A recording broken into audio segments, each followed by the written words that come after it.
کوشش کریں کہ اختلافی مسائل سے بچیں اور اس میں جھگڑے نہیں اور اس کو بہت ایشو نہیں بنائیں.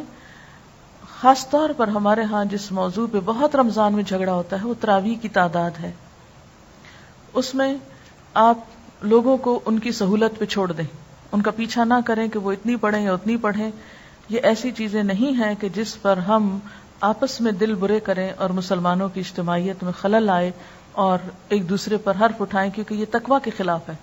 کیوں کہا گیا کہ جو کوئی روزے میں ہو تو اسے کیا کرنا چاہیے, اسے شور شرابے اور لڑائی جھگڑے سے پرہیز کرنا چاہیے, اور اگر کوئی اس سے لڑنے جھگڑنے کو آئے تو فَلْيَقُلْ إِنِّي امْرُؤٌ صَائِمٌ, کہ میں تو روزے سے ہوں, میں تو اس پہ بحث نہیں کر سکتا, میں جھگڑا نہیں کر سکتا, جو تمہارا دل چاہتا ہے وہ تم کر سکتے ہو. بنیادی طور پر جو نبی صلی اللہ علیہ وسلم کی سنت سے جو چیز ثابت ہے کہ رمضان اور غیر رمضان میں آپ جو تھے وہ 8 رکعت پڑھتے تھے, لیکن زیادہ نفلوں کے اوپر کوئی قید نہیں. اگر کوئی 20 پڑھتا ہے یا آپ کسی مسجد میں پڑھتے ہیں اور وہاں 20 میں قرآن پاک کا سپارہ پورا ہو تو سپارے کو پورا کیجئے, اور اس میں 20 پڑھنے میں حرج نہیں ہے, اس کو 20 تک پڑھ جائیے. یعنی یہ ایسی چیزوں میں سے نہیں ہے کہ جو حرام حلال کے دائرے میں آتی ہیں یا نعوذ باللہ کسی بدعت اور اس میں آتی ہیں. اس میں بنیادی طور پر بات یہ ہے, صرف اتنا سا فرق ہے کہ بعض لوگوں کے نزدیک نبی صلی اللہ علیہ وسلم کی سنت 8 ہی تھی, اور اگر کوئی زیادہ پڑھنا چاہے تو اس پر کوئی اعتراض نہیں. تو اس میں یہ ہے کہ اگر آپ کسی ایسی مسجد میں ہیں کہ جہاں پر 8 پڑھ رہے ہیں اور سپارہ وہاں مکمل ہو گیا ہے, تو اس میں آپ یہ نہ سمجھے کہ ہم گناہگار ہو رہے ہیں. ان میں کیا ہوتا ہے کہ قیام لمبا ہو جاتا ہے. نبی صلی اللہ علیہ وسلم کے زمانے میں یہ قیام اللیل ہی تھا, یعنی رات کی نماز تھی.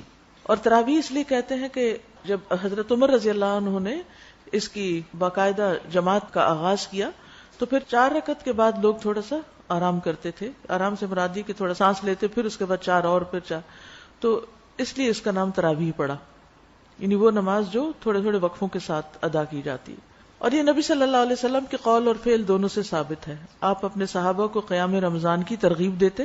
تراویح جماعت کے ساتھ پڑھنا زیادہ افضل ہے.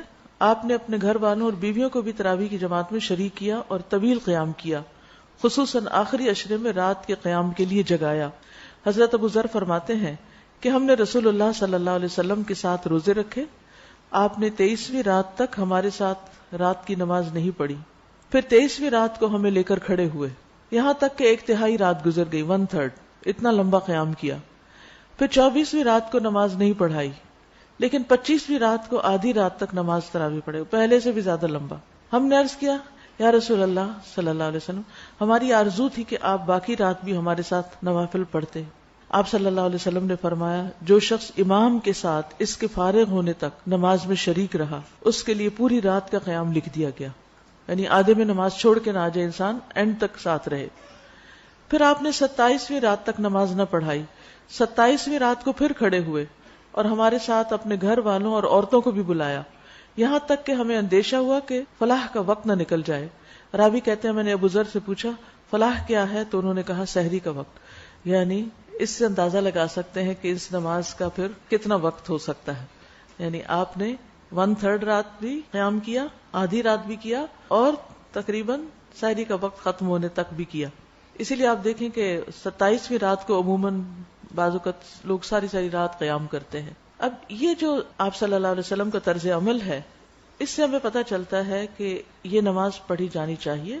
یہ نماز جماعت سے کرنے میں بھی کوئی حرج نہیں, اور اس نماز میں عورتوں کی شرکت پر بھی کوئی پابندی نہیں, وہ بھی شریک ہو سکتے ہیں. آپ صلی اللہ علیہ وسلم نے ہر روز کیوں نہیں پڑھائی؟ اس ڈر سے کہ کہیں امت پر فرض نہ ہو جائے. تراویح سے پہلے ان آیات کا ترجمہ پڑھ کر جائیں جو امام پڑھنے جا رہا ہو, یعنی جو سپارہ ہو اگلے دن کا اس کو ذرا ایک دفعہ دیکھ لیں کہ کیا آج پڑھا جائے گا, تاکہ خشوع و خضوع قائم رہے. نمازوں میں صرف نوافل کی تعداد پر نہیں بلکہ دل کی کیفیت اور خشوع پر بھی خاص توجہ دیں. یعنی صرف نمبر آف رکعت کے اوپر نہیں جائیں بلکہ یہ بھی دیکھیں کہ ان کی کوالٹی کیا ہے, کیونکہ نبی صلی اللہ علیہ وسلم رمضان اور رمضان کے علاوہ 8 رکعت پڑھتے تھے. حضرت عائشہ کہتی ہیں تم نہیں جانتے کہ ان کا طول اور ان کا حسن کیا تھا, یعنی وہ رکعتیں کتنی خوبصورت اور کتنی لمبی ہوتی تھی. تو بعض اوقات ایک میراتھن ریس لگی ہوئی ہوتی ہے, بس کھڑے ہوئے بیٹھے اٹھے 20 پوری کے ختم کیا. تو اصل چیز یہ ہے کہ آپ کتنی توجہ سے اللہ کی طرف متوجہ ہیں.